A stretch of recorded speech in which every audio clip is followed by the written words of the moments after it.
guys, welcome back dans cette nouvelle vidéo des 12 règles d'or de l'animation, une série, je le rappelle, cofinancée par le CNC, alors merci à eux. Et malgré que cette série soit consacrée à l'animation, le principe d'aujourd'hui va nous permettre de revenir aux bases ancestrales de cette chaîne, puisqu'il concerne le dessin. Voyons ce que Frank et Ollie nous disent de la solidité du dessin.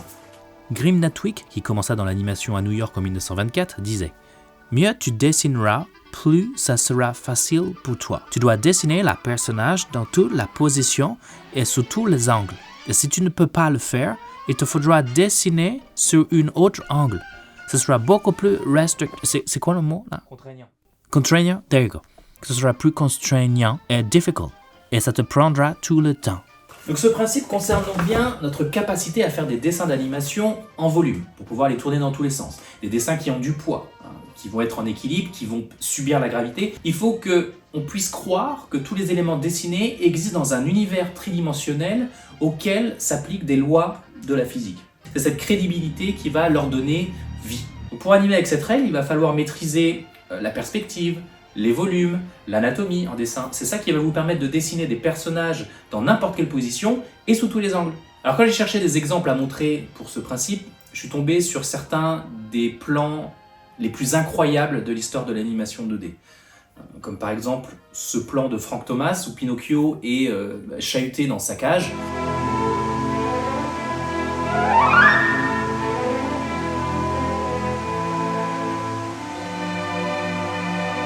La complexité de comprendre la physicalité de la chariote de Stromboli qui fait bouger la cage, qui fait bouger Pinocchio qui est dedans, qui est en déséquilibre, qui se rattrape, c'est juste dingue. Franck, t'es un dingue, si je peux me permettre. Ou alors ce plan de Milkal, de Shere Khan, où la maîtrise du volume qu'on perçoit à travers les rayures est absolument parfaite. C'est effrayant à quel point c'est maîtrisé. Element of surprise? Oh, I say. And now for my rendezvous with the little lost man cub. Et puis bien sûr, il y a tous ces plans de mouvement de caméra incroyables qu'on a donnés à James Baxter. James Baxter, who is one of the most amazing animators, still is, ever on the planet, has this chip in his head where he understands not only how to make Belle and the Beast dance, but also change it in perspective. So as the camera drops from the ceiling down to the level of Belle and the Beast dancing, that was drawn by a human being, a mere mortal, with pencil on a piece of paper. Et c'est pour ça que quand tu arrives au Gobelin, un des premiers exercices qu'on te demande de faire, c'est de créer un personnage de toute pièce. C'est un exercice de character design. Nous, en l'occurrence, à l'époque, c'était le personnage de Nosferatu. Et on te demande d'animer un turn, c'est-à-dire de le faire tourner sur lui-même à 360 degrés. 360 degrés.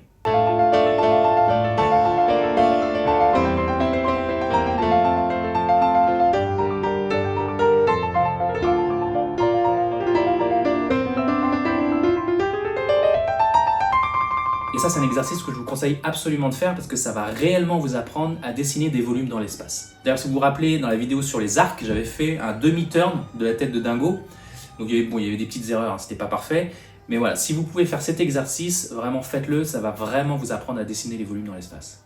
Alors évidemment, le premier truc qu'on pourrait se dire, c'est que cette règle ne s'applique pas à l'animation 3D ou stop motion. Parce que dans les deux cas, il s'agit d'animer des marionnettes, qu'elles soient virtuelles ou réelles, et il n'est pas question de dessiner ou de mal dessiner un personnage. Okay.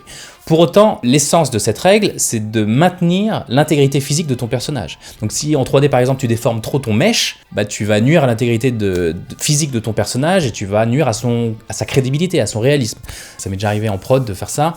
D'ailleurs, je me suis fait une spécialité de défoncer les personnages que j'anime. Je me rappelle mon premier stage à Hardman, il m'avait filé une marionnette d'un villageois dans Voilà c'est Gromit et Lapin Garou. Et je pense que c'était une marionnette qui était restée sur une étagère pendant des années à rouiller.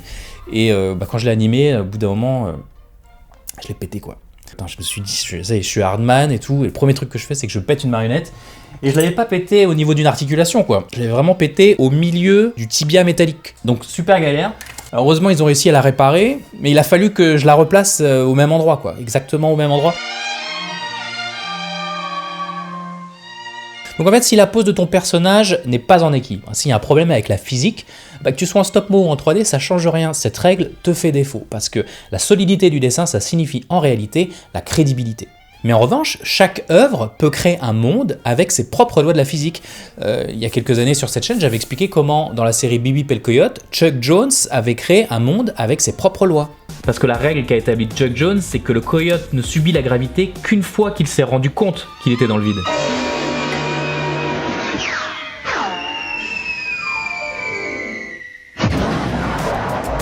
Et oui, j'avais moins de barbe à l'époque. Et des films comme Hotel Transylvania ou Tempête de boulettes géantes ont eux aussi leurs propres lois de la physique.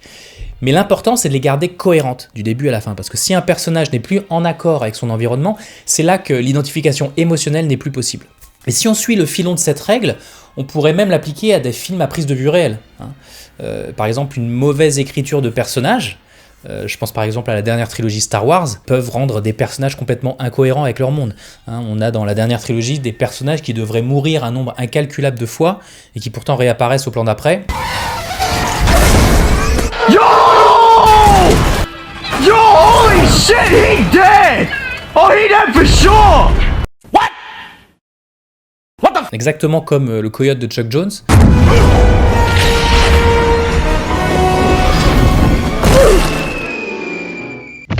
Twelve seconds later.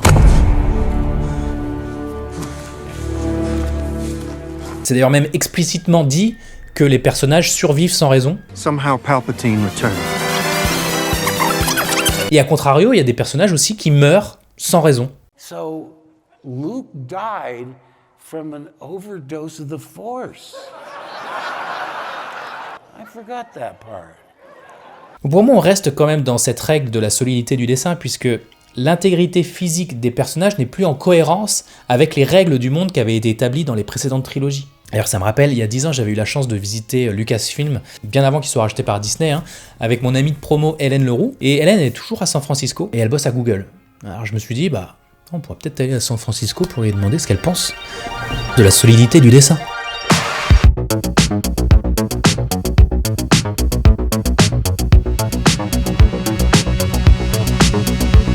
Nous, on est dans la verte, là, voilà. Moi, je travaille là. Et là, l'interview, on l'a fait dans les bleus. Ah, mais il y a un toboggan. Toboggan. Ouais. Ah, putain. Bon, bravo Google. Et vous avez même la DeLorean, regarde.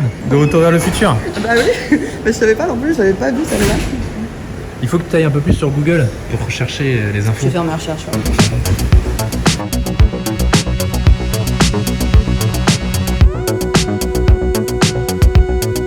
Alors, ça va, Hélène ? 5. Ouais. Ah bah ça va, ça me fait plaisir. Hein. Bah ouais, ça fait trop plaisir. Ça fait, je sais pas, des années qu'on s'est pas vu. Ah, ça fait des années. On s'était vu à Paris pour l'enregistrement du premier podcast. Ouais. Tu as été la première dans le podcast. Après, on s'est connus parce qu'on était dans la même promo au Gobelin. Et après, tu étais à CalArts. T'avais pas encore t'avais pas ce désir de bosser à Google. Tu voulais être dans l'animation à la base. Bon, ouais, on rêvait tous de Disney, Pixar. C'était un peu le rêve. Voilà, quand tu fais des études en animation, c'est un peu ça que tu vises, pas trop Google. Et du coup, pour cette vidéo, on parle de la solidité du dessin, qui est important dans l'animation. Mais en fait, moi, ce qui m'intéressait de voir avec toi, c'était à quel point, du coup, toi, tu avais quand même une formation hyper tradie, académique, au forceps, quoi. T'as vachement étudié le dessin académique, mais pour pouvoir faire finalement ce que tu veux. Et t'as fini à Google pour faire les doodles. T'es la seule française qui fait les doodles à Google. Oui, dans l'équipe. Oui. Donc tu peux nous raconter un peu justement ta formation au dessin à la base. Comment t'as appris le dessin ? Comment j'ai appris le dessin ? Oui, j'avais fait, avant les Gobelins, oui, j'avais fait 5 ans dans une autre école qui s'appelle Essig-Penningen. C'est une école privée de graphisme. Et c'est vrai que c'est une école très réputée pour pousser la technique du dessin. En fait, si tu ne veux pas dessiner, tu quittais l'école en gros. Donc ils nous entraînaient, on allait un peu partout dans Paris, on se posait à l'Opéra, Notre-Dame, dans les rues, partout. Il fallait vraiment, le dessin d'observation, c'était vraiment une matière hyper importante dans les premières années en tout cas, pendant 2-3 ans, même les croquis nus, on faisait des portraits, ils avaient des plâtres partout, on étudiait la lumière, le volume. En fait voilà, c'était vraiment, fallait commencer par savoir analyser vraiment avant de pouvoir interpréter graphiquement différents styles. Donc c'est vrai que ça a beaucoup aidé les bases solides de dessin. Je pense qu'il m'a aidé aussi à rentrer au Gobelin parce qu'il voulait des bases solides de dessin à Gobelin. Le concours de base c'était surtout du dessin. Ouais. Et t'as fait de l'anatomie, t'as fait de la perce, t'as fait tous les trucs techniques, quoi. Oui, en fait, c'est ça, voilà, c'était tous les côtés techniques. Et les 2 dernières années, c'était plutôt Ouais, là on a l'interprétation, on a fait de la typographie, des logos, des graphismes. Mais vraiment, les premières années, c'était base dessin solide. Voilà, on faisait que ça. Et comment tu penses que ça t'a aidé à libérer en fait ton dessin? Ça aide, mais en fait, c'est marrant parce qu'on voit. On a tous grandi avec 100p par exemple. Enfin voilà, je dis toujours 100p, mais c'est vraiment la référence. Parce que c'était un dessin qui était très aussi. Oui. Épuré, naïf. Ah bah oui, Ouais. mais c'est naïf, mais c'est faussement naïf. Parce que Bah, justement, toujours. en fait, derrière les traits épurés, t'as des années et des années d'études de dessin. Parce qu'avant d'arriver à choper le charme d'un dessin, c'est que ça demande des heures et des heures d'analyse. La pile. Ouais, enfin bon, moi après je dis pas juste une grande santé, c'est tout. Mais c'est un peu... Oui, c'est toujours des heures de travail pour arriver à quelque chose de simple. Qui a dit ça? C'est pas Oscar Wilde? C'est pas Picasso? C'est un des deux. Oscar Wilde, il a tout dit, de toute façon. Ouais. Mais je crois que c'était Picasso. De toute façon, quand tu vois les dessins de Picasso, ses premiers dessins, c'est de l'analyse à fond. C'est des dessins d'observation hyper poussés, hyper chiadés. Donc, Pour pouvoir déconstruire, en fait, après. Oui, mais c'est ça, voilà. Mais c'est ça. Tout passe par des heures d'analyse avant, en fait, de te simplifier. Quand tu apprends l'anatomie, tu apprends l'anatomie pour t'en éloigner après, quoi. Tu sais, oui. t'apprends la technique à fond pour pouvoir te libérer de la contrainte de la technique et te libérer, quoi. C'est comme les morceaux de piano, c'est comme tu t'entraînes, puis après tu penses plus. Et c'est là que tu peux vraiment après mettre ton interprétation, jouer, je sais pas, avec passion plutôt qu'avec la technique. Mais oui, ça demande des heures de travail. Mais c'est vrai, même pour les croquis nus, après t'as besoin. Une fois que tu sais où tous les muscles sont, bah tu mets un petit trait où il faut. Voilà, t'as même plus besoin de réfléchir. C'est vrai que t'es arrivé à ce niveau-là. Moi, j'en suis pas encore là. Hein. Moi, pour les croquis nus, mais mais ça fait du bien quand t'as l'impression vraiment que tu commences à comprendre les choses. Du coup, on était dans la même promo, on a fait un film d'animation ensemble. Ah ouais. Pour Annecy. L'Ankou. L'Ankou. Oui. On mettra un lien en description.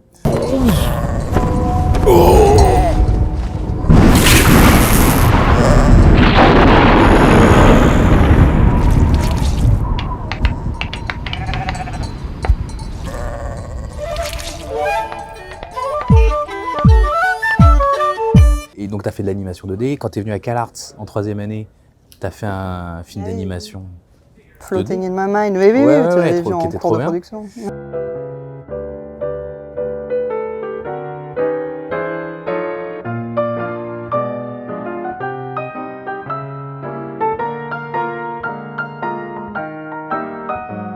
Là, on parle purement d'animation. Comment ta formation en dessin classique, elle t'a aidé pour l'animation?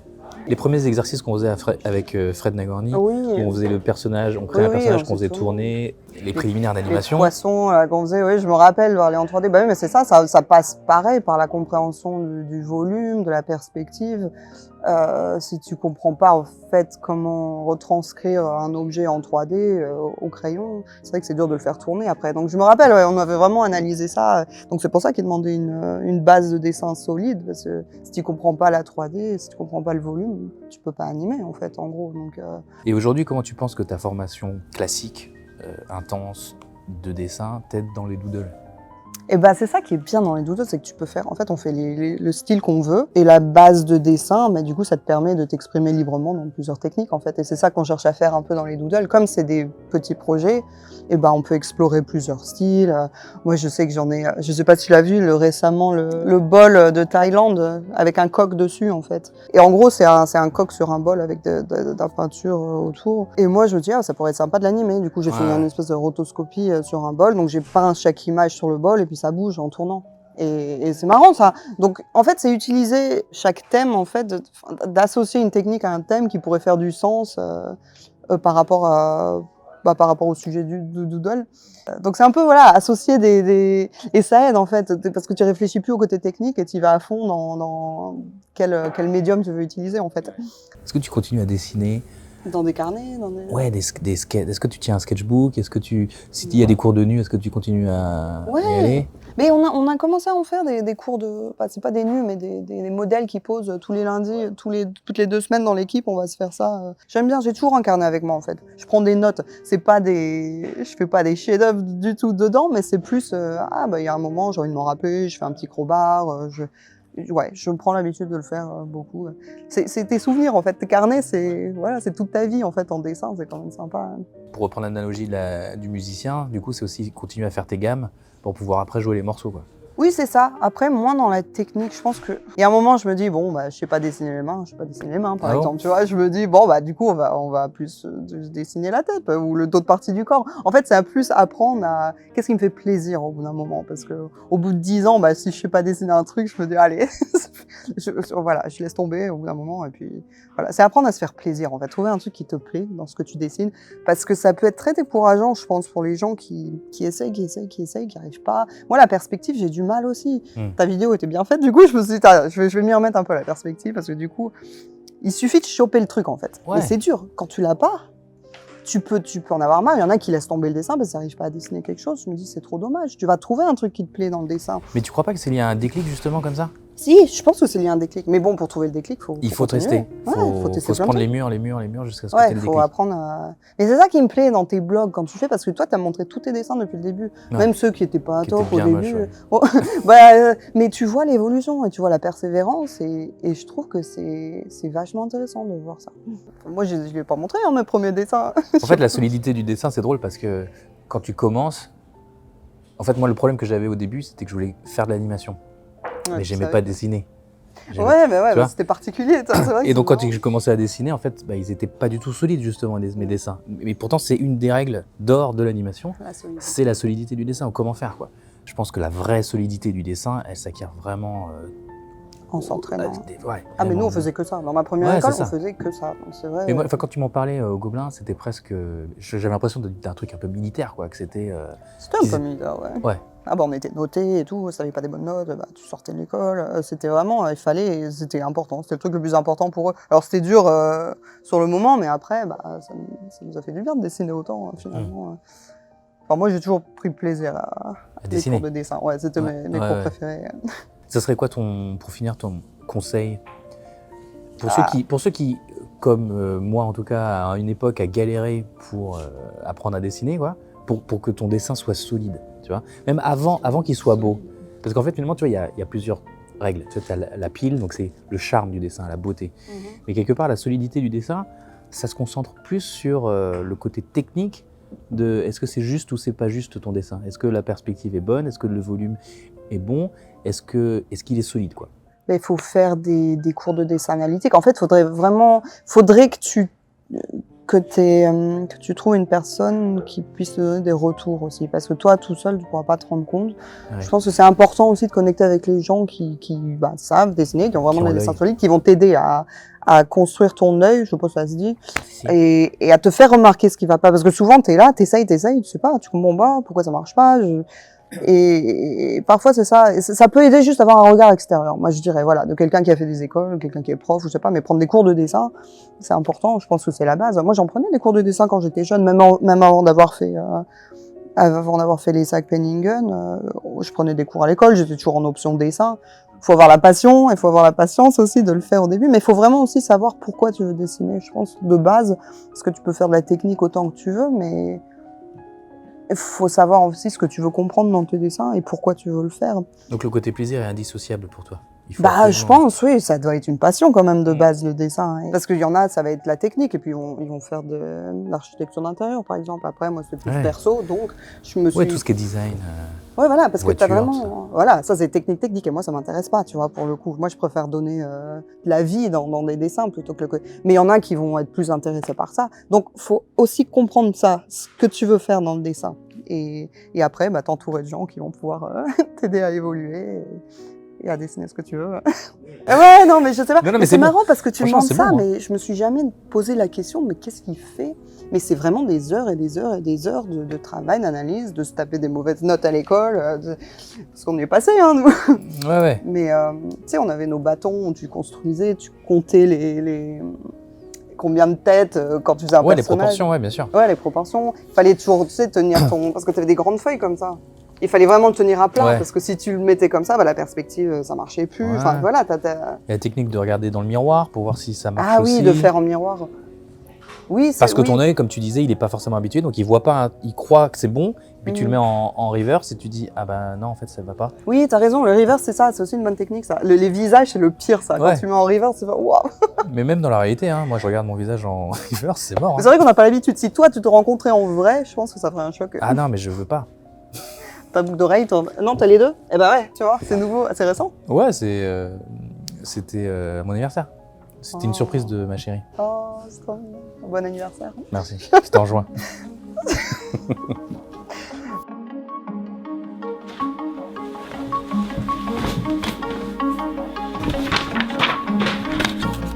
Pour mon anime de dingo, ce n'était pas trop compliqué de trouver une idée pour la solidité du dessin puisque ma première pose était une pose de dingo hyper étirée et twistée comme un élastique. Donc il ne va pas rompre, il ne va pas se casser parce qu'il est solide. Donc je vais le faire se dénouer en tourbillonnant très vite. C'est une animation qui a été un peu longue à faire, alors je mettrai les lignes de smear plus tard. Et je terminerai toute l'animation de dingo dans la prochaine vidéo. Alors n'oubliez pas de liker, de partager et dites-moi en commentaire si la vidéo vous a plu. On se retrouve dans la prochaine vidéo pour le prochain et dernier principe. Des bisous, ciao.